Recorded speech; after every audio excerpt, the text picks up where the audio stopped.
Okay, so I'm with our buddy here, Robin Valadares from Financially Fulfilled Physio.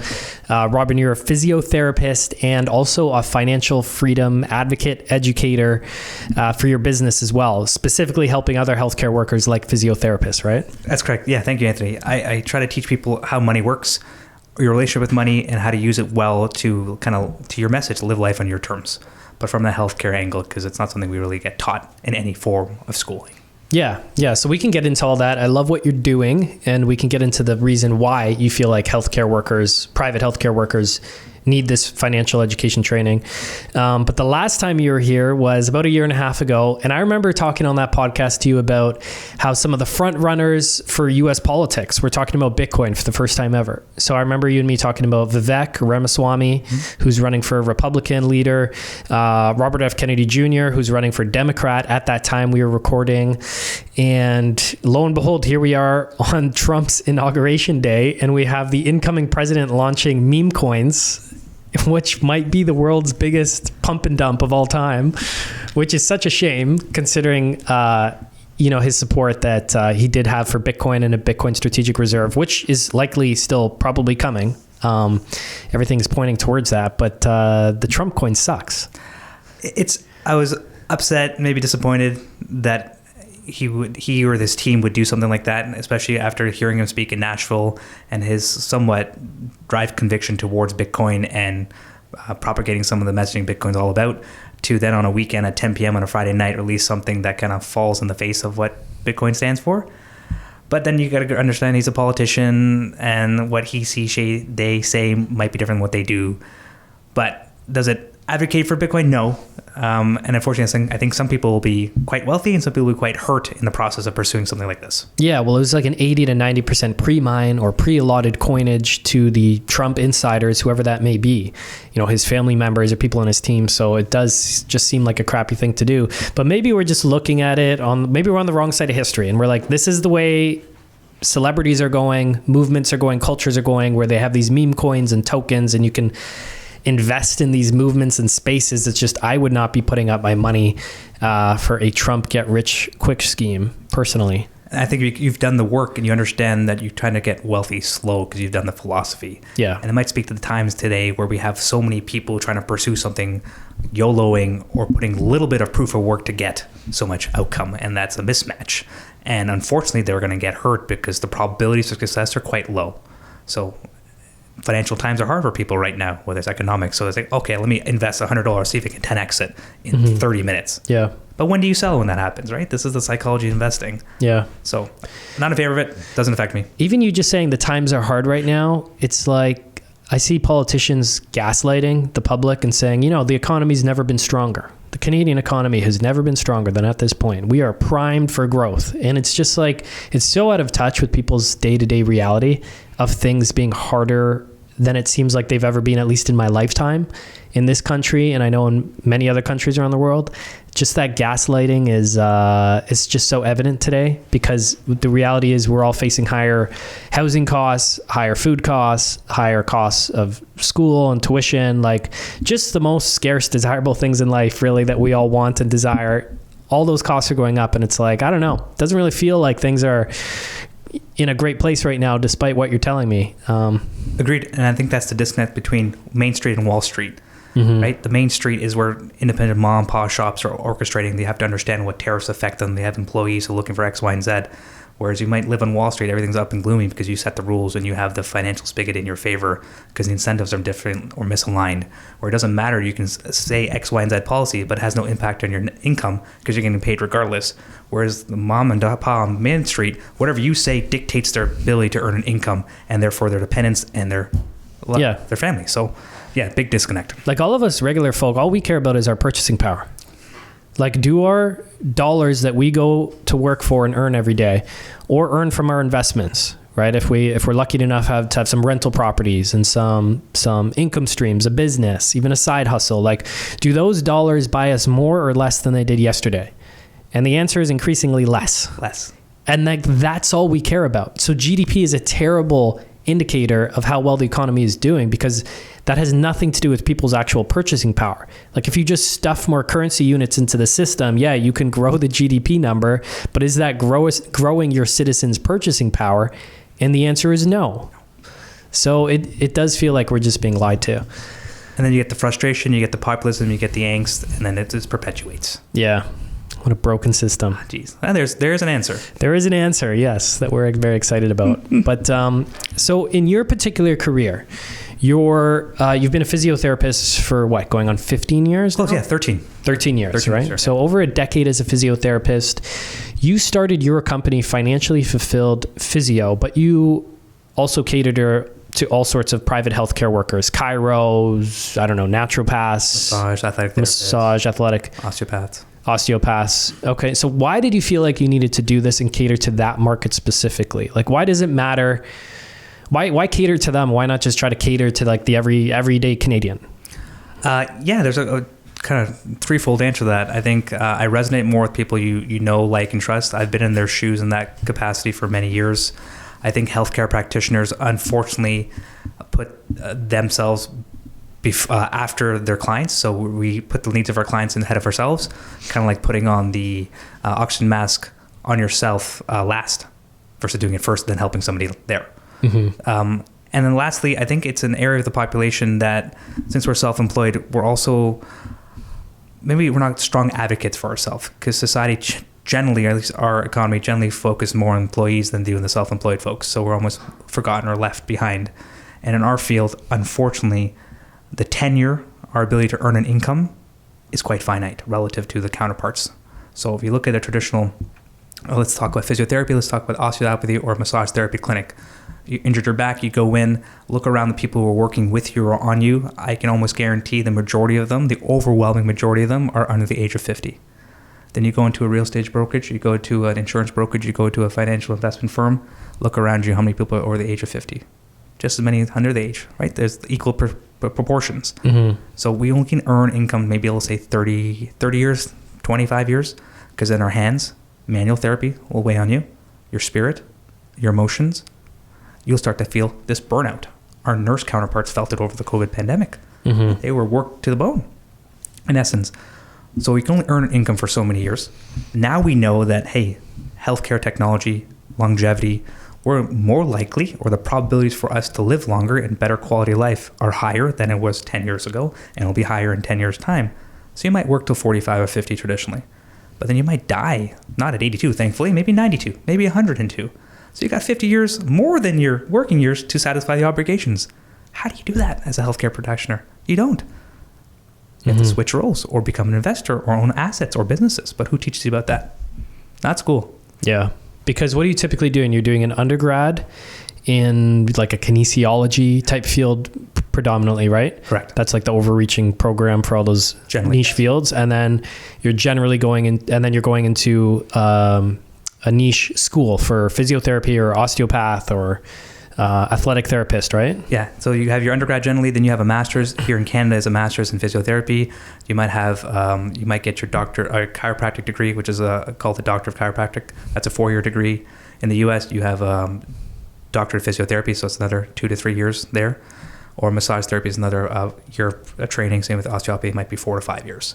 Yeah. So you might be 26, 27 when you finish all said and done. And it's a lot of school debt. Yes. We're fortunate relative to our counterparts in the US, but yeah, we're talking 50, 60 to 100K Canadian dollars versus US might be 200. Yeah. Then when you enter a practice, let's say you just start working at a practice, you don't launch your own practice. Are you always as a self-employed worker, or can you be in an employee role? You can do both. Yeah. So it depends how the clinic treats you. You can be an employee where you work 8 to 5, you get paid regardless of how many clients you see. You don't generally have the flexibility of taking time off. You only have so many hours or weeks a year to take off on vacation, but you might have some niceties of health benefits or education allowance. Or you could be a self-employed person where you set your own schedule. You're paid per person you see and the revenue they bring in. You have some time flexibility, but you don't have the niceties of health or dental benefits. Okay. What do most people do? In the private sector where I work, the majority of people are self-employed. In the public sector, the majority of people, I'd say, are employed. Okay. I didn't even know that there was a public sector for those fields. Mm-hmm. So physiotherapy has three departments or areas of focus. We have the musculoskeletal, so orthopedic injuries. You injured your right elbow golfing. I'd see you in the private sector. But I might have someone who suffered a stroke, and they have to learn how to use their arms, walk, speak, get up and move. That's generally done in more rehab intensive care. Initially, that might be in the public sector, in the hospital, and they might move to a specialized private clinic later on as they're more ambulatory. Or there might be somebody who's suffering from cardiorespiratory issues. That's more public sector because they have the ventilator there to work on their breathing. Okay. So, and then if you're public sector, you're getting healthcare benefits, dental coverage, vacation pay.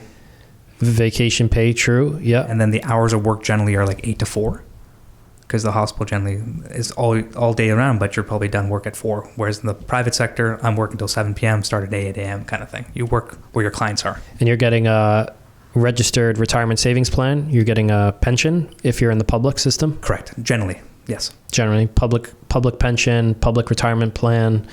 Are you unionized? I don't know. I honestly don't know. Okay. Whereas private, you're going it alone. You're self-employed. Are you responsible for bringing your own clients with you or marketing to get new clients? I think you should be. Certain clinics are quite busy where there's no need. You just show up, you fill a role. So there's a mix. There's a mix. And I'm a big proponent of creating your own brand. People want to see you as Anthony because you are X, Y, and Z person. So if you were to leave and go down the road 20K, they might follow you because they love who you are and what you stand for. I think having that invaluable skill set can only set you up for success. So I'm a big proponent of being your own brand and driving clients to me because then I want to know the people I'm working with. So I play a lot of golf. So I golf at a golf course, and over the course of the 5-6 years I've been a member there, people come off the golf course and say, Robin, I want to go see you for my elbow because they know, like, and trust me. I spent 4 hours with them every Tuesday.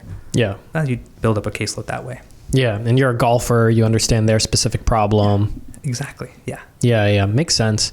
But yeah, I can definitely see the need for financial education because at no point would you have got that unless you decided to self-educate, which is tough enough when you're going to 4 years of undergrad, you're doing 2 to 4 years in another program to get a specialty, and then you're launching into your own practice. By that time, you're 26, 27. You might be thinking about getting married soon, having a family. It's like, where is the time to figure that stuff out, right? Correct. And I don't think we understand the importance of it. So we may have the time, but not the priority. So we say, hey, I know this is important, but I'm much rather pursue my career or X, Y, and Z and put this later on and hope it works out in the end. Because my so-and-so did it. But you don't understand the priority, especially outpacing inflation or protecting your purchasing power. You're going to spend more time in the clinic mismanaging and not optimizing your time very well. Yeah. And it's not like it's not important for the public workers, but I guess there's more of a safety net there. A perceived safety net, we'll call it. Perceived safety net, very true. But there is some degree of, benefits, which is really just, I guess you could think of that as some extra pay, right? So you're not paying those costs out of pocket, and then you're getting the pension, which people definitely, I think, rely on too much, right? Bingo. That's a problem. Totally. You know what? Just the psychology of that, right? Because I'll talk to a buddy. I've got a good buddy, and he even buys Bitcoin, throws it in cold storage. He read the Bitcoin Standard at my recommendation. He's one of the few friends that I would say really successfully orange pilled. I've actually done, I think, in my opinion, a decent job with some friends and family. He's one that I'm very proud of because he's a teacher. He's not maybe investor minded. He's not very entrepreneurial, but he's a hard worker. He's always had to work for what he's got, always had multiple jobs. And so he's the type of guy that is looking for a solution to his problem because he's working hard. And so he read the Bitcoin Standard. He's throwing Bitcoin into cold storage. He gets it. But he talks to me about his pension, and I tell him, look, dude, I'm happy you have the pension. It's great. Get in as a teacher. That's awesome. You have the pension. It's better than not having one. But I'm just don't rely on just that. And he's like, I know. I can't just rely on that. I'm impressed. Yeah, he's great. Sharp guy for sure. I think the majority may just default and say that I've got this covered. It's covered. It's outsourced. Correct. So I can shut my mind off to it. Yeah. And I can see how that would be dangerous thinking. Especially when some pension funds may not only have an upper bound of what they consider inflation, then they might stop at 6%. So they only adjust for 6%. And then you feel the effects of 8-9%. Then you understand, hey, I might put 30 years of my life, that huge opportunity cost in the pursuit of getting a $60,000 pension when I retire. Now, $60,000 is a fair bit of money, but I can assure you it's programmably going to be debased at 2% minimum each year for 30 years. So we know that in 30 years' time, if you do the rule of 72, your purchasing power is cut in half. Yeah, but Robin, isn't it inflation adjusted? To an extent, at the upper bound. Let's say it's 6%. What inflation is 8% for the next 10 years? Can you predict that? So is that that's like in their public proposal policy that, hey, the upper bound that we're adjusting for is 6% inflation? What I've read is 8% with certain ones. So 8%. I've done the dive on that one. And then you have to understand that there's mandates for pensions to make sure they have the obligations up their next year of retirees. So they have to invest in something that's more liquid based. That said, hey, I have a mandatory bond amount. We know that bonds are not keeping up. Zero. Yeah. But I have to put money there. Or I might have to get out on the risk curve and I might have to invest in something like FTX, which the Ontario Teachers Plan has done. Yeah. Right? They have to get some sort of yield because their bonds aren't doing it. Yeah. So they take a higher and more risk. And what happens to that? Yeah. So you're gambling on currency debasement, not wiping out your pension. So when I worked at Pepsi before this job, I had a pension. We were unionized. And I remember going to one of the union meetings and it was all these old guys. I'm in my young 20s. I'm like 22. And there's all these old guys that have been working at Pepsi for like 20, 30 years, maybe even some coming up on 40 years. And it definitely skewed to like an older audience there. And at the union meeting, they basically said, hey, your pension is not where it needs to be for what we promised we'd pay out to you, to be actually paid out to you. We're underfunded. Correct. Was the language. Yep. Your pension is underfunded. And caused a huge ruckus. The Pepsi crowd was already kind of a rough crowd. Everyone's screaming and shouting at the union meeting. And essentially what happened was a vote was held at that meeting to determine on how to solve that solution. And what they voted on, like almost unanimously, everyone voted on it, was to basically shortchange the new hirees to Pepsi to basically pay them like $3 or $4 less an hour. And then to increase the time for them to go from temporary workers to permanent workers, where they would earn that full wage and get full benefits by like an extra 2 years. So what it did is they basically took money from the new class of workers coming under them to take that money to further fund their pension, was the agreed upon thing. And it's just like, that loss has to be realized somewhere. And it was the next generation of people coming up that just weren't going to get that same quality of life that the older generation got with that wage, because literally cutting their wage out despite the cost of everything in life going up, as we know. Yep. That was just a reality check for me. I'm like, because I would hear Robert Kiyosaki talking, he wrote that book, like, who stole your pension? And these pension funds are being eroded and they're not keeping up with inflation. And I didn't really get it. I was so new to this stuff, but I witnessed it firsthand at Pepsi. We all voted to shortchange the next group coming in because everyone's acting in their best self-interest. They're like, I worked at this company 30 years. I got a family, this, that. Yeah, like screw the next guys. I need my pension, right? And that was the psychology, which is totally understandable. It's just self-preservation. Well, that sounds eerily familiar to what we're doing right now in current politics or economic politics. Yeah, you kick the can down the road. We're shortchanging the next generation. That loss has to be realized. And we're increasingly seeing the younger generation realize that loss. Correct. And every young person that's born is born further and further into that debt that their parents passed down on to them. But the mentality is, you'll be gone, I'll be gone, so why care? Yeah. And that's, there's a quote, and it's like, I'm going to butcher it, but it's something like, like society erodes when you cut down the trees for the next generation we're supposed to use as shade. Okay. And I think it's vice versa. I might have butchered it, but it's like, I'm definitely butchering it.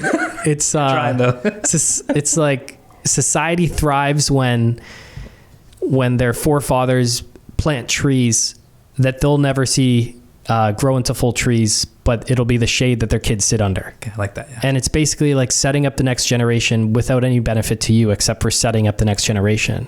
And we're seeing that on a societal scale, just like the next generation is getting absolutely smashed. Because I think the incentives are perverse. Yeah. Across the board. Well, just everyone's like friggin' just like drowning, and they're just trying to get out of the pool and just, like to push the next guy down to get up out of the pool. Like that was what we did at Pepsi. Like I can't remember how I voted. I was out of there in the next year. So I actually don't remember what I voted for, but it was almost unanimous. Everyone was like, yeah, let's do that. We want the pension. Correct. Yeah. Glad you got that earlier on though. It probably shaped the way you think. I guess so. Yeah. Looking back now is super informative, but yeah, you know what? It was helpful because I realized I can never rely on a pension. And the risk of, outsourcing that to me was always greater than than the risk of like not taking any risk and just sitting by in life and not investing. And for me, it motivated me to jump into real estate investing. So I'm like, the risk of not doing anything is bigger than the risk I'm taking by jumping into real estate. Good for you. And you had that like transformative moment earlier on that actually you learned about it and you took some action. Yeah. Many people maybe learn about it and don't even take any action. Hey everyone, I wanted to quickly share my personal journey with the Rockstar Inner Circle. I joined Rockstar when I was 23 years old because I wanted to learn how to invest in real estate and I was looking for the right people to guide me. What I didn't expect was how much more the Inner Circle would give me. It's not just about investing, it's about being a part of a community that is genuinely invested in each other's success. I've learned so much here, from real estate strategies to understanding the economy, personal finance, and how the whole money system works. I've gained the knowledge to build my own business, create my own assets, and leverage the biggest trends in the world. But more than that, it's the growth mindset and personal development that have transformed how I approach life and investing. Having a community of like-minded people to share wisdom, experiences, and lessons with has been invaluable. From finding tenants and growing a real estate portfolio to designing the life you want, it's been a game changer. Being part of the Inner Circle has completely changed my perspective on money and life. The insights I've gained have helped me make smarter decisions, and I'm now way more confident in my financial future. If you're ready to level up your investing, mindset, and your life, I can't recommend the Rockstar Inner Circle enough. It's not just a membership, it's an opportunity to design the life you want. Thanks for letting me share this with you, and I hope to see you in the Inner Circle soon. If you're curious to learn more, feel free to check out rockstarinnercircle.com/get-started for free resources and see if it's the right fit for you. Now back to the show. Yeah. So for you, the physio people you're working with and stuff. So how are you reaching these people, and what common problems are they facing? Yeah, I think my audience is kind of 25 to 35 year olds. Like we discussed earlier, that's probably the most expensive decade in your life, maybe later compared to when you're on like palliative care, we'll call it, because you get married, you have student loan debt, you might buy a house, you might start a family, you might buy a car, and that generally happens from 25 to 35. But with that, money is the root of all your kind of concerns for the most part, and that's what we use as a medium for exchange. So I reach them through, I think the platform mainly is Instagram, so social media. And then I do write a newsletter weekly, try to connect, kind of similar to what Rockstar does, to share them my storytell the trials and tribulations that I've gone through or currently going through, to provide some resources. And people kind of connect because they know you, they like you, and they trust you for some extent. So that's the audience that's how I kind of cultivate the audience. And being vulnerable and transparent about, hey, I made mistakes. I've lost $25,000 here. I've done this wrong. So learn from my mistakes, pay for that 10,000 hours of experience in terms of giving me your time or attention for it. It's valuable that way. And I think the way we're conditioned, especially in healthcare, because we've done some sort of academic realm, is that we'll give hand over fist to any sort of traditional education. I will spend $2,000 on a course on how to do taping or acupuncture. But you ask the same person, can you spend $2,000 in investing in stock? They'll say no. Invest in real estate? No. Invest in business? No. Because they don't know about it. They assume it's out of reach, it's not meant for them. But you can show them that you can do it, and I'm doing it right now while treating. You can actually tangibly do it, and I don't have a degree in teaching this stuff, so you can do it. It kind of opens the doors or the mind to it. Mm-hmm. How did you learn all this stuff? Just self-education? Yeah. I don't know if we discussed earlier, but in my last year of school, in my master's program, my preceptor at the time, person who, let's say instructor or mentor, asked me, hey, Robin, look around you. Look at the people who are working if they're over the age of 55. And that's what I spoke to earlier. I didn't know anybody. It's true, neither do I. And she's like, then how do you earn an income? I'm like, whoa, I thought I was going to work till 65 like my dad or my mom. That's genuine. No, not the case. So I had to understand how money works. And then you put yourself in situations. And I made some silly bets. I made some stupid things. I trusted the wrong people. And you learn from that. And you put yourself in the right positions where you join a group like at Rockstar or a real estate investing group or a Bitcoin group or whatever. Surround yourself with people who want to bring you forward, because we know a lot of people who want to kind of keep you back. Mm-hmm. Right? It's that mindset approach. So I made a ton of mistakes, put myself in good situations, kept the channels open communication-wise, and provide some value, right? Just don't always talk about yourself, unfortunately, like I'm doing right now, but provide some sort of value. That's good. I'm asking about you. where people you can provide value like anything. So people can kind of resonate with that. Yeah. And where do you find most people are at when you start working with them? We'll call it like ground zero. Yeah. I was going to say first base. Yeah. It was ground zero, where they don't know. The biggest thing is they don't know how there's a hole in their ship, in their financial ship. They're leaking every day. They're like, okay, I can earn $10,000 a month, but at the end of the month, I have nothing to show for it. They don't know where it's going. Okay, is it on a student loan repayment, credit card bills, utilities, mortgage, rent? Not sure. Because I think we've been conditioned as a society, and I was telling my friends earlier this, that we assume that we can solve every single problem by throwing money at it. Let's just raise more money to fund this thing. Let's raise money to fund this thing. When you can solve problems by cutting expenditure. I have to earn more money as a clinician. How do I do that, Anthony? Oh, I'm going to go work more hours. I'm going to work a Saturday. I want my clients to pay more. I want to see more people an hour. I never think about, oh, what if I take a step back, cut some things where I have little output of my time, but huge reward because I've cut things without even lifting a finger. But we don't discuss that. We say we'll throw money at anything we do. That's how we solve problems. Look at our healthcare system. I'm in it innately. We have a ton of money spent there. We've got 6 months for MRIs on knees, 9 months for surgeries. Yeah, the government's the worst with that because all they do is they brag about how much money they're throwing at a problem. They're like, well, we're allocating $20 billion towards housing this year. Yep. And you're like, what does that mean? But the layperson... They're like, well, we're spending $20 billion. And you're like, where are the houses? And they're like, we're going to put $20 billion towards that. And you're like, where are the results? Like, where are the houses? I don't care how much you're spending. Tell me you're spending $1 billion and then you're going to provide 20,000 houses. Don't tell me you're spending $20 billion to provide 100 houses. Like, it's the results that matter. It's not what you're spending on. Imagine if their salary was tied to their output. Imagine if they were losing salary or getting consequences for their inaction. Only consequence they get is they get voted out. Yeah. Whoop-de-doo. Imagine if you lost money. I think incentives for things would change. Yeah, I think there'd be a new incentive structure. They'd have to actually mind a budget like a real person does. Correct. If I don't do a good job as a therapist, I have no clients. I get no money. I lose money. Yeah, it would be rooted in reality. Precisely. The incentives are perverse. Yeah, got it.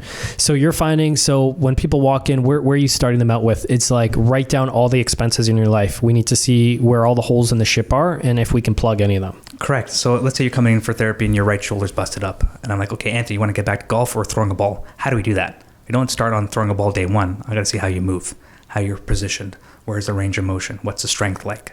You start with the basics and you build throughout throwing the ball later on. With finances, okay, where's the money coming in? Where's the money going out? How much do I have at the end? Is it a surplus or is it a deficit? No point investing if it's a deficit. You have no money there. Okay. Now, when you have money, okay, where can I use it? Can I allocate it to pay off my Amex bill that's 20 points, 20%? Or should I put it in an emergency fund for my vacation? Or should I put it here for my house? Or should I invest in the S&P? Whatever. But you have to understand what the goal is of retiring X, Y, and Z, where you're starting from, and then build up the steps to get there. Yeah. And do they understand they need to invest when they're coming to you? No. I think they think saving's going to get their way to wealth. Just saving dollars? Saving dollars because I think their parents, like my parents, grew up in the 70s and 80s in their formative years. And there you could save because inflation wasn't raging. The cost of a home and your cost of income in terms of that was more affordable. Now it's not. Good luck saving at 2% when inflation's at 4%. You pay taxes on that, then your net yield or real yield is negative. You're not saving your way to wealth. No way. You have to invest. But investing's scary. So they don't do it or they don't learn it or they mistrust it to somebody who may not have their best interests at heart. Okay. So what's the next step? So you know where your money is. You've paid up, let's say, most high interest debt, all gone. You might have low interest. So that's priority number one. Get rid of the high interest debt. Yeah, stop the bleeding or understand how you're bleeding and then stop it. Then you're like, okay, now I have capital left over. Based on my goals, I have a 30-year tenure before I'm 55 years old to retire. I want to live till 80 years old, so that's 25 years of life. I need $2.3 million because I spend $75,000 a year on my necessary expenses. You've done the math. How do I get to $2.3 million? I got 35 years of runway. Okay, let's see what I have to allocate in terms of, let's say I assume 6% is my inflation rate or your hurdle rate. It's kind of low. Let's say it's 10%. Then you do the math, how much you have to put away right now at 10% to get to $2.3 million. You've done that math. Okay, now how do I get that $1,000 a month to invest in my S&P? Okay, where's the bleeding? Oh, okay, I can take off that. I can earn more. I can do this. Those are the steps I'd say. And make it a priority. But yeah, it's such a vague, seemingly monstrous goal that it's hard to break it down into those chunk by chunk steps. But that's exactly what you need to do. You got to kind of face the monster and break it down step by step, right? I think the superpower people negate is the ability to defer gratification, especially nowadays. I can go on my phone, open up Amazon and get something delivered tomorrow. And then I'm even pissed when it comes in the next day. It's 2 days Yeah. Can you imagine? But if you can see your future self and don't even take yourself out of it, think about your partner, think about your dependents. These are the people you are impacting based on your decisions right now. Right? So I think the biggest thing we have as humans is the worst thing we can feel is regret. Really, the regret of inaction is probably the most things. How many people on your deathbed, if you look at a book called The 5 Regrets of Dying, they talk about not living a life to keep you happy or living a life based on what your others people's expectations of you should be, or not taking action. You can't change that. And that's opportunity cost of 10, 20 years gone because you thought X, Y, and Z in terms of I shouldn't do this. I don't want to do this. But think about your future self and think about your obituary, how you want to be remembered, and make your life based on today for what you want to be remembered like. Mm-hmm. I think those are big, powerful things. How do you have that talk with people about instant gratification versus delayed gratification? I think a combination of needs versus wants, and your relationship or your cognitive behavioral relationship with emotion. So I know I'm a big fan of, let's say, a certain type of pants, Lululemon pants. I love the pants. They're great. There's sales on them every now and then. I said, oh yeah, I need another set in a different color. Do I actually need that? No, I would like that. So I have fail-safes for myself for my impulsivity where I say, hey, on certain purchases, maybe under $300, it's going to be a 24-hour rule where I put it in the cart, but I don't touch it. And then if I still want it after 24 hours, maybe I'll purchase it. On bigger expenses, over $500, $600, I might put it on a 7-day rule. It's still in the cart, but I've not pulled the trigger in 7 days. Because if I'm hungry, angry, lonely, tired, in pain, or stressed, the likelihood of making a poor decision is quite high. So take myself out of it because I know how I react in that. Don't go grocery shopping when you're hungry. You're going to buy all sorts of junk. Do it when you're full, right? So you know yourself, your relationship with certain aspects of emotional or in the spec money. Take yourself out of the equation. So that's what I say. What are needs? What are wants? Yeah. I think like that, I think you make a better decision. So just optimizing your state of mind when you're doing these things. Smart. But how does somebody do that? They're busy. They've got maybe 2 young kids. They got a job. They got work. Yep. You face those struggles? So it takes a little upfront lifting. So let's say I get paid every 2 weeks on a Friday. Let's say I'm that. I know that I get X amount. I've done my budgeting, and I know I have to put away $100 every 2 weeks. Do I have to manually do that and go to the bank and deposit it? No. Do I have to take a picture of the actual check? No. I can set up a little automation saying $200 every week, $100 every week, automatically goes from my checking account to my X, Y, and Z trading account where I can put into certain funds. I've taken myself out of it. How much time have I done? Maybe the hour setup, and it's there for perpetuity. Yeah. Automate it. Low lifting. Pay yourself first. Bingo. Okay. Now, so somebody's got the budget. They've plugged a bunch of the holes. They've prioritized the delayed gratification, putting money aside. Maybe they even automated it. Are they then having the conversation with you? Well, now what do I put it in? How do I invest it best? Correct. Yeah. I think we're necessarily stuck up on trying to optimize. We put the cart before the horse. They want to kind of get the best returns possible when not realizing that either return anything over a hurdle rate, let's say of 9, 10%, where you're beating the M2 money supply, let's say 7%, and then some inflation on top of that. If you can get there, then it's good. It's still a win because you're outpacing to the basement. Whereas I think we're stuck up and saying, oh crap, I missed out on, let's say, Trump coin at 300% in one day. I feel like a failure because I didn't get that. No. You're still good with your S&P or XY and Bitcoin. You're got to be happy with those gains. So I think social comparison plays a negative role in terms of being unhappy because you're not getting the same gains as our counterparts.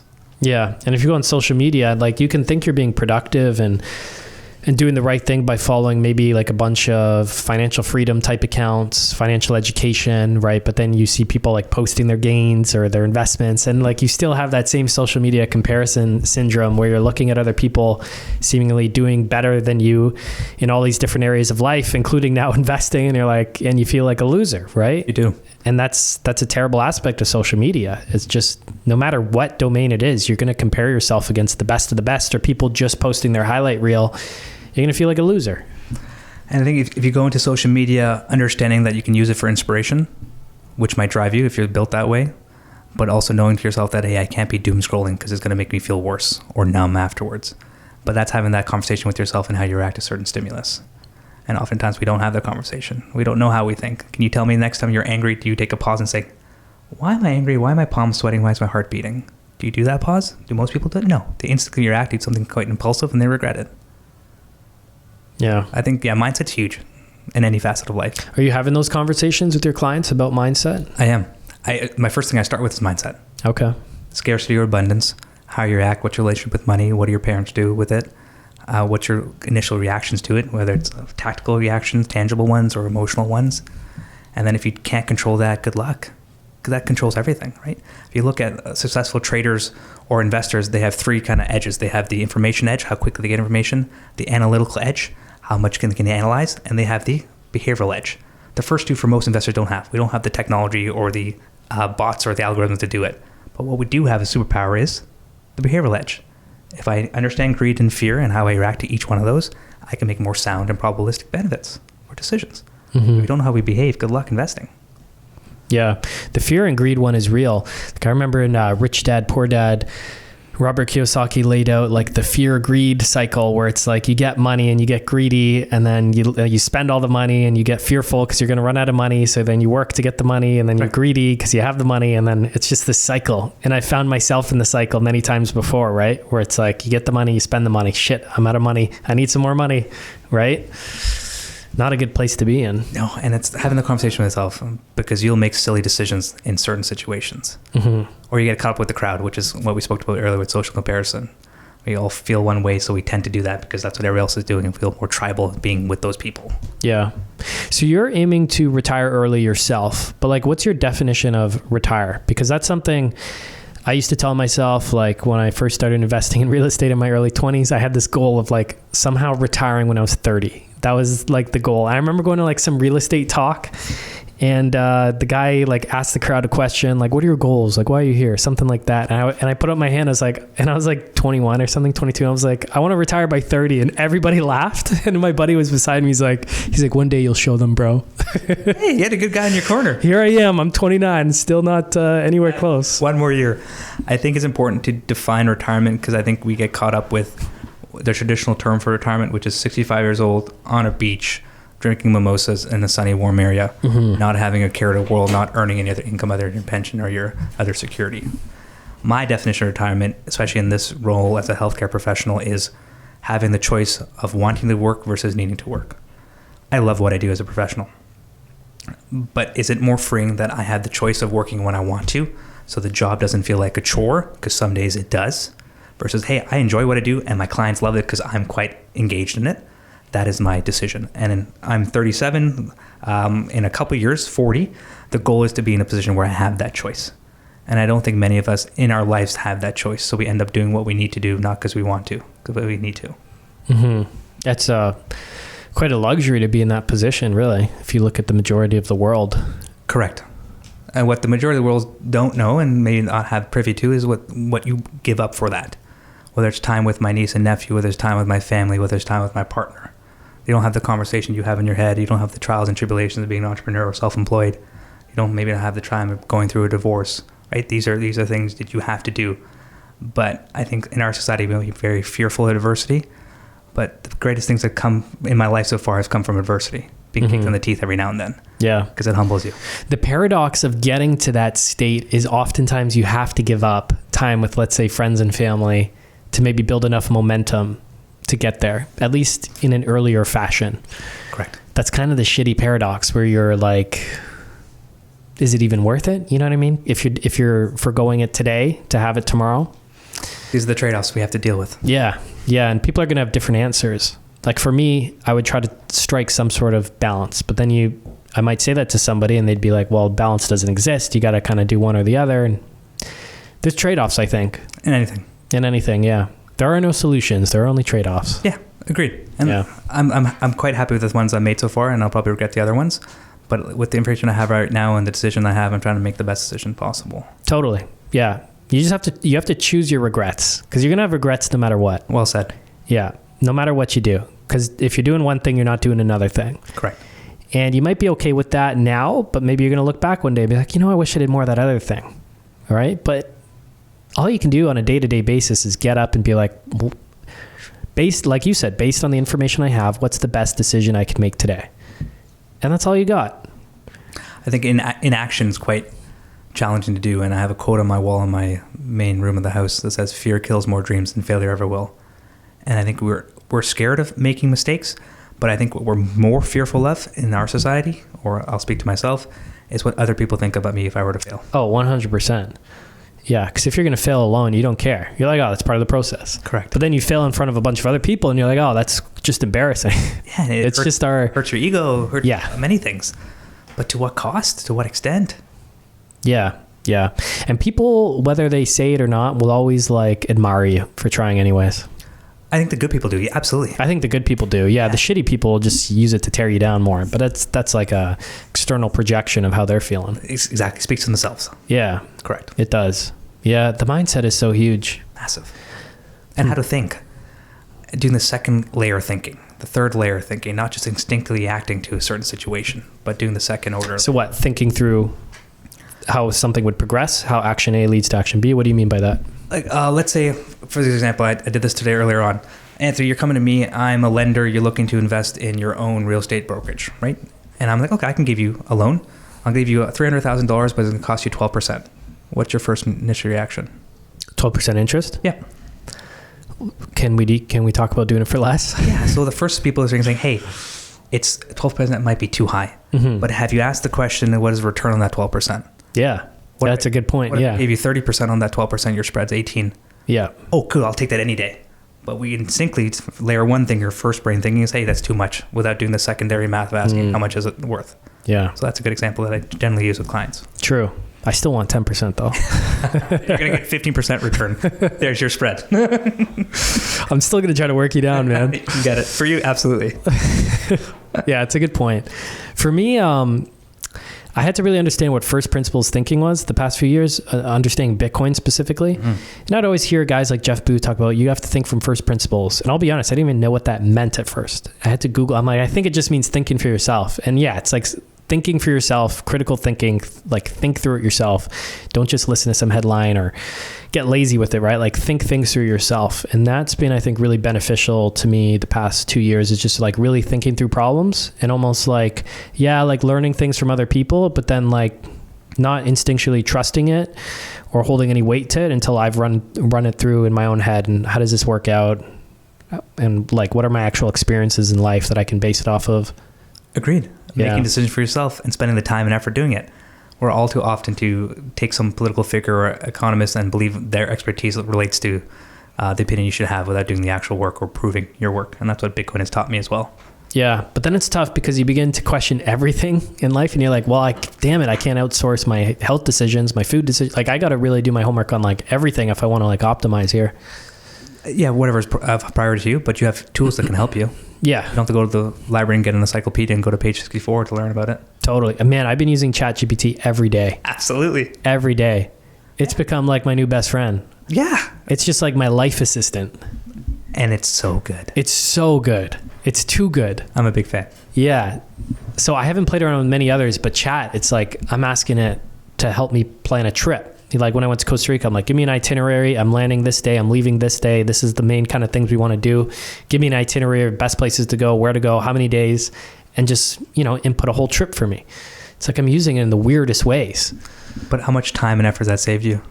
It's like, dude, so many hours, like dozens upon dozens of hours, and it's just going to be hundreds of hours soon, thousands of hours as I keep using this thing. And then you probably learn different ways of thinking on top of that, because you're like, oh, I never thought about doing that way, because it's told me this way. I'm like, oh, I was considering this approach, but now it's doing this approach. And I learned these two different approaches. Yeah, I'll like debate it. I'm like, well, what about this? And they're like, oh, good point. You want to go there? Okay, well, we can go there. So I find it's just all in the prompts. Yes. And you got to really direct the conversation, because it'll go deep if you want it to go deep. Like, correct.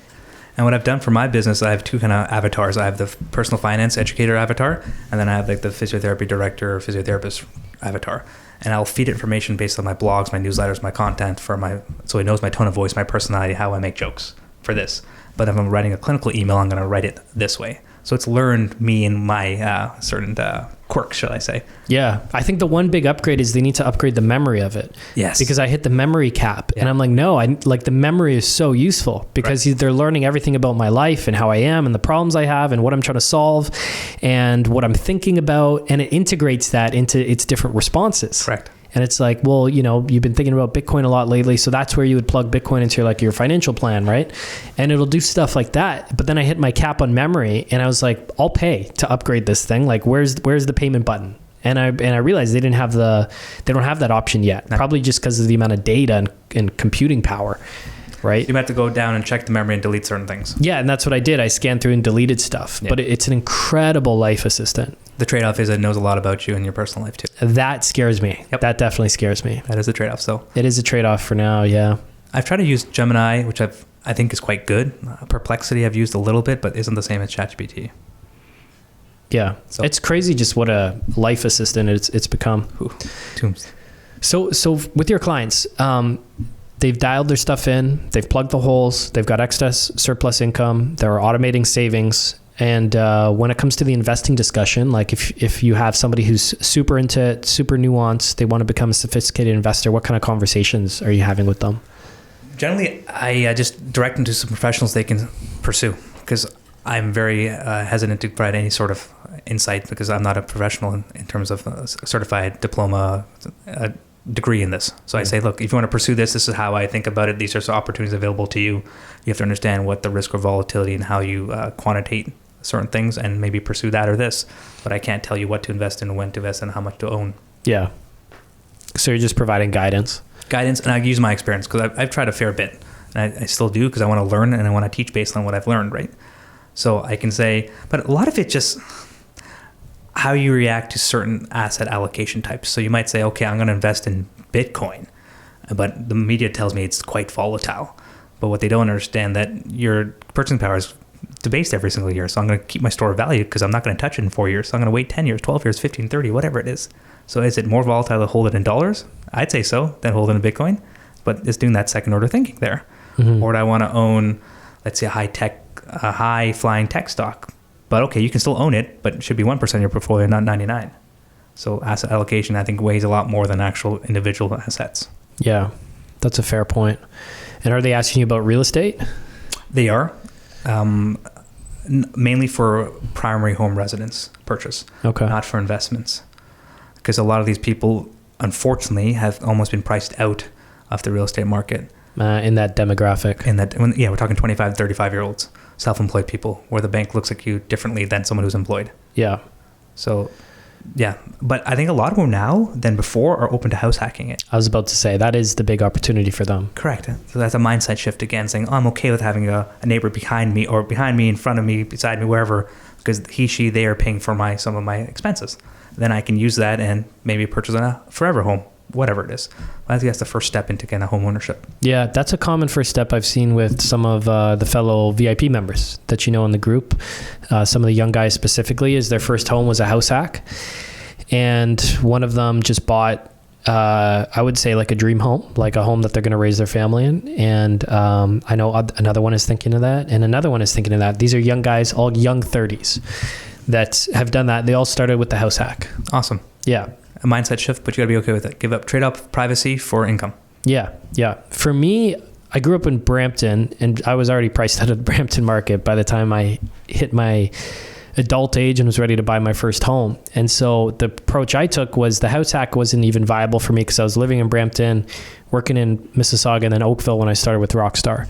And so because I was in these high-priced GTA markets, I decided to rent where I live, but own where I can make money. Oh, nice. And so I didn't have the house hack option available to me based on where I was working and living. But I was like, okay, I can rent here in a nice community in Oakville, but I can own properties in a price that is affordable for me and where I can get some cash flow and make some money. Smart.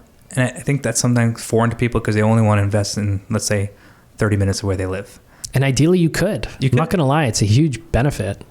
And you can expand, right? You don't have to be there cleaning toilets and fixing drywall. You can hire people. So you can expand your horizon, maybe invest 3 hours away. Yeah. And if you go further, it's going to allow you to have more cash flow. Correct. In order to be able to easier afford that stuff. Correct.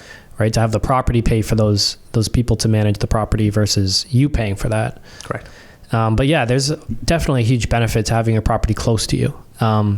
What I've actually found is many investors, some of the young investors here that I've met at Rockstar, I see the benefit of growing up in a smaller town, like a Orangeville, like a Georgetown, like Woodstock, London. I know London's really grown as a city, but these smaller towns, because they were able to really invest and build their portfolio there and afford stuff much easier. And I just think about all the drives I made from Brampton to St. Catharines, like an hour and a half away. And I'm like, oh, there's definitely like a benefit to growing up in these more affordable priced towns because it allows for easier real estate investing. Correct. Right? Because there's cash flow there, and cash flow is going to help you grow your entire portfolio. Correct. So it's going to help you get more financing. It's going to help you build a sustainable portfolio. It's going to get more income coming in the door to further snowball your portfolio. Like it's super beneficial. I've really noticed that. Agreed. Yeah. So I have nothing to add to that. I am a big fan of that. Yeah. Even the psychology, I noticed like they just were able to start super early in life, and it was just, I think, more accessible, different opportunities. So like it's a big advantage. So I don't know if somebody's listening and there's some small town Ontario thinking you can't invest in real estate. I think that's actually a huge benefit to you.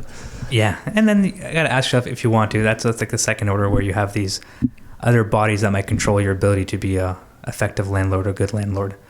Whereas it's sometimes out of your hands, or you can't increase rent to make certain things, or you're stuck in the landlord-tenant board where you have no control over at no fault of your own, right? And these are, I think, why some people are just moving to different jurisdictions where provide some more luxuries to being a landlord. Yeah. Well, it's a big reason why we basically opened up an arm of Rockstar where you can invest in Florida, where we help Rockstar members buy Florida properties. And they've started to, because we wanted to give people an opportunity to diversify their real estate portfolio in a safe way, because there's just real estate, just like, you know, the crypto world is just full of so many scams. And it took us a long time to find someone we trust enough and that had a big enough inventory for Florida real estate properties.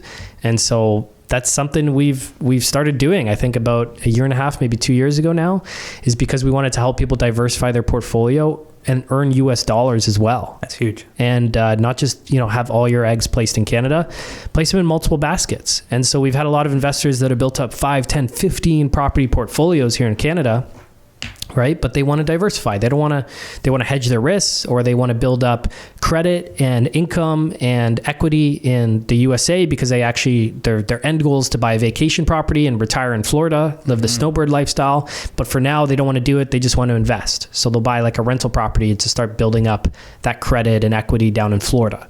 And also, if you did that, like now you're earning US dollars. And right now, it's just like we're clearly working for an inferior currency. It's just very discouraging when you go to travel somewhere in the world and you're like, holy smokes, I'm paying a 40% premium anywhere I travel to. For the same good. For the same good. And there's just because of an imaginary line across North America where it's like, we're working for this currency, they're working for this currency. Yeah. Yeah. So I'm a big fan of buying, and I'm a golfer, so I like to spend these cold months somewhere south. And if I can't do it, why not do it? Especially in my 40s and 50s when I have the ability to move better than I do in the 60s and 70s. So I'm looking at use real estate for that purpose. Hedge the risk, political risk, environmental risk, the currency risk, and then the arbitrage of a lifestyle factor. Yeah, totally. So you joined the Rockstar VIP group. You've been going to Bitcoin conferences with, I know, other guys in the Rockstar VIP group, friends of ours. And I know you're going to other conferences as well. You and me actually went to the credit card points conference. So you clearly place a lot of value in investing in your education. And you still find that there's benefit to that for you? Yes, because I don't mind paying for the 10,000 hours of someone else's experience to save me the time or the effort or the mistakes. Especially on these high lever items where, unlike being in a practice as a health professional, I can make an income independent of my location and independent of time. So for me as a healthcare practitioner, I've studied the stock options and I've done trading, whether it's naked puts or covered calls, and I can do that in between if I missed appointment of a client if I want to. I have that skill set. I can also do it in Florida or Phoenix. Whereas as a health professional, if you're not working in the clinic or there's hours of work, you're not making an income. So I'll invest in that. I'll invest in credit card points, which is more, not invest, but I'll get the credit card to spend the time learning about it, not so much for income, but for lifestyle factor. So I can take a trip with my partner and go somewhere nice, well out of my budget in terms of nominal dollars, but I can use points that I've earned to kind of get that experience. I'll pay for that. Absolutely. Yeah. You mentioned a booking you just made. I did. Yeah. It was, I think, Boxing Day. This is what I do for fun. I don't scroll social media, but I scroll, let's say, something like Rome or the Air Canada app for kind of mispriced fares. And there was one where it's not an round trip, one way on Swiss Airlines business class in July. And I was like, okay, the redemption rate was 10 cents a point, which crazy. Usually you're looking for 5, 2, but since it was an $8,000 ticket at cash, it only cost me 70,000 Aeroplan points to do so. And I made that booking instantly and said, okay, I'll book now and I'll think about the consequences later on. But yeah, if I did the math, I was like, this is great value. Might as well redeem it. Yeah. So now you're going for it. Going to Prague. Yeah. Sweet. Why not? Why not? Yeah. Yeah. If you have the flexibility, especially of when to travel and then where you'd like to go, the credit card points, you can get huge value from some of these redemptions. Just on the everyday spend you do. And there's many apps and trackers that can tell you, hey, Anthony, you're looking at Amazon right now. Do you know that your Cobalt card you have gives you 5x points? Or you might use this BMO card that gives you 2x point on the groceries. It does it for you. You just got to say, oh yeah, I'm going to use this card. Okay. What apps and trackers are those? That's called card pointers. Card pointers. So you just, is that something you pay for? It came with my membership to Roam, ROAME, but it's a Chrome extension. So you're either on your phone or on your desktop and you're going to a certain website. You input your credit cards ahead of time, like a BMO card, and say, oh, do you know you get 3% here? It's like, oh yeah, I forgot. Let me use my BMO card for this one. Got it. So this prompts you that way. Yeah. That was free part of the membership. And what's the Roam app do? Roam app gives you the ability to search multiple airlines, dates, and looking for the best point redemption. So it'll tell you, oh, do you know that there's a sale on Swiss Airlines for 70,000 points? And if you transfer from this card, this card, this card, this currency, you can make this redemption. It's for 30 days. It gives you the ability to toggle on how much of the trip is in premium class versus, let's say, 20% versus 80%, what airport you want to start at, how long the duration is, do you want to stop over? So really customize it versus doing it now, going manually to each date and saying, oh, is there availability there? Is availability there? It does it all for you instantly. Ah, cool. Huge. So that's a paid for service. Yeah, and I think it's not prohibitive. Maybe it's $80 for the year. Okay, cool. Well, do you know Rashad from Prince of Travel? No, I know Okay. Ricky. You haven't met him yet? No, okay. I don't know. So Rashad's a great guy. He just joined the Rockstar VIP group. Okay. So I told him, I'm like, as soon as you tell people you're into the credit card point stuff, you're going to get swamped. Everyone's going to start going to you instead of me for the credit card stuff, which is good because he knows way more than I do. Yeah. I remember they were swamped at the other Your Life, Your Terms event earlier last year at least. Yeah. Ricky was there with the group, right? With Prince of Travel. Yeah. And they were bombarded with people there. Yeah, it's cool. Yeah, I find it's just a good hobby. Like if you're into travel, if you're into personal finance, like you're gonna enjoy that hobby. Trying to earn the points and then get the best redemptions for them. Low lever, you're going to spend anyways, just spend smartly. Yeah, totally. Cool, man. So yeah, it's cool to see how you keep growing in this business. I know the business has grown. I could tell you've grown. Don't let the gray hairs fool you. Is there anything else that we can share here about what you're up to? Yeah, other than hopefully retiring in a couple of years, I want to get in the position where I don't have to be in the clinic as often. So I'm looking at other kind of ventures in that respect. I've done some fortunate private lending. I know we spoke a couple episodes ago. You spoke about that, about some people being caught with their pants down based on who they trusted with their funds. Yeah, a lot of rough stuff with the promissory notes. Yeah, that's unfortunate that way. So I've been fortunate. I have some good partners that have helped me with that, but it gives you another, that's like probably true passive income there where you have no lift on my end other than vetting the people, but you got to spend the time in vetting the people correctly. Yeah. And so, yeah, that's been a good position where I like to dabble in certain other things like, I think we spoke about earlier was fine art, fine wine, whiskey. So I've done that, and that's done particularly well. I'm still waiting for my sample of a certain whiskey. Each year you hold it, they give you a little sample of the barrel you own. Oh, cool. So I'm looking for that. So it's a barrel that you have a share of? I own the whole barrel. Okay. Mm-hmm. So you can buy it. I think they're 53 gallons. They're huge. They store it for you for a management fee, and it's a 3 to 10 year play in that respect. So. And then eventually it goes to market. They actually sell it. Correct. And then you get paid out. Correct. Okay, based on the appreciation of that whiskey. Correct. Okay, what's that roughly? Last 2 years, it's been 24% a year. Really? Mm-hmm. Holy smokes. Who would have known? I didn't know. I thought, I might as well put my money is, try it a little, and then see it. Yeah, I would have assumed it just kept up with like currency debasement, but it's clearly outpacing it. Yeah, it depends on the scarcity of the whiskey and the consumption of that, right? Just like wine is based on maybe the vintage of the year, how many people own the bottles, how much has been consumed or spoiled, and what's the scarcity like, and that demands. Got it. So you're playing in this weird market of supply and demand for certain whiskeys. Wine, because they're tend to be somewhat uncorrelated to traditional assets, and that's that hedge you have. Plus it's neat to have say, oh, I got X amount of bottles, I can always call these bottles and drink them and consume them if I want to. Yeah. Or I can just keep them held. Yeah, like Meteor is coming, forget the 24%. Send me that barrel. Exactly. Yeah. Yeah, that's a good call option there. It's neat, but it's also taught me a whole bunch of that industry I had no idea existed. And I live near wine country, so it's like a lifestyle thing where I learn, here's the wine, but this is how it's grown here. So I can learn about that way. So do you do this purposely to build a strong, diversified portfolio, or are you doing it to learn, or mix of both? Mix of both. You seem to really place a lot of emphasis on having diversity in your investments.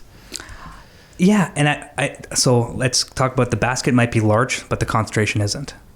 So I might have 8-9 assets, but maybe they're 2% each way. True. And so you're like, correct. 1% whiskey, but you're like 95% something else. Correct. And that's what it is. But I get to learn about other things by dabbling in. And I think you have to put yourself in investment to understand the asset versus not having any kind of shares in the game. Totally. But not a lot of shares go there. More go towards things I have more conviction in.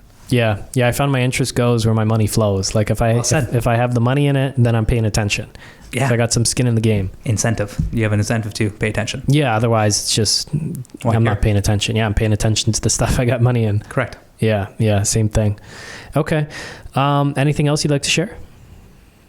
No, I can do a little, give the plug, man. Being grateful for the Rockstar team. Oh, thank you. I've been following you, like I talked to you last time. I've been part of the membership at a glance, understanding what you guys stand for as an industry and as a business. Then I got actually involved, put my money where my mouth was, where the money flows, attended the events, spoke to the individuals, learned a whole bunch. And what you do is you self-select for people who have a certain way of thinking, right? The membership isn't cheap, but it isn't expensive, but it's an outlay of cost to do so. And you have to be somebody who actually values that to either take the drive down 6 times a year or 4 times a year, put yourself in a position where you don't know anybody or a few people, be okay with making mistakes, meet individuals, learn from them, and then apply them. And that's where you might not get it with your traditional friend group from undergrad or postgrad, right? But you get it if you put yourself in a position where you might feel vulnerable. And that's what I've tried to do last year. I met a whole bunch of people doing so. And those have led to doors where I didn't think were being opened. But if I didn't put myself in a position, I wouldn't be in the position I currently am. So I'm grateful for the membership because it kind of brings those people together that may think differently than your average person. Oh, that's cool, man. Yeah, as soon as we met each other in Miami, actually, at the Bitcoin conference. Yeah, it's been so long. You were just like such a natural fit to join. We're like, I think a few of us were just like, yeah, Robin, what are you doing, man? Like, I don't know what I was doing. We're waiting for you to join, man. What are you doing? Maybe there was a tricky years in my life where I was going through a few things where I didn't have the ability to, but now I do. Yeah, and it's great to have you in there. And it's a solid group of people, and it's nice we have a group of like young guys in there too. That for me personally, that's been great because you're right. It's in your own friend groups. It can be tough to find people that are interested in the same thing. And then I think it's easier for us to give up on ourselves if we're not on those people who pull you forward. Then we say, oh, it's okay. Maybe I'm just the smartest guy in this room, where you want to be the dumbest guy in the room. Oh yeah, I have a lot of experience with that. Especially at that credit card points conference. I was clearly the dumbest guy in that room. But how much did you learn making that making that decision? I didn't learn anything, dude. I spent $88,000 on my Thunder Bay trip. Okay. But it was free. You're not going to do it again though, are you? I probably would because it's a free flight, man. It's a free flight. Ricky, don't listen to this. I value my cash. Yeah. Okay. That conference started out with me getting roasted in front of 500 people. It was well deserved for that redemption. Yeah. Got to be the dumbest in the room, man. It's a painful process. Hopefully you learn from it. Yeah, you definitely learn. Yeah. Cool. Okay. Always a pleasure, man. Thank you. We'll see you soon at the VIP thing. And Absolutely. Thanks for coming in. We super appreciate it. And call out where people can find you, though. Yeah, thank you. You can find me online, Instagram at Financially Fulfilled Physio. Don't let the name fool you. I work with all clinicians, just not physio. Is just more alliteration, and I like alliteration. Or you can go to my website, same thing, financiallyfulfilledphysio.com. So if you find me there, I'm pretty responsive. Yeah, awesome. You've got a great Instagram too. Thank you. Yeah. Thank you. Cool. Okay. Thanks, Robin. Thank you. Take care, guys.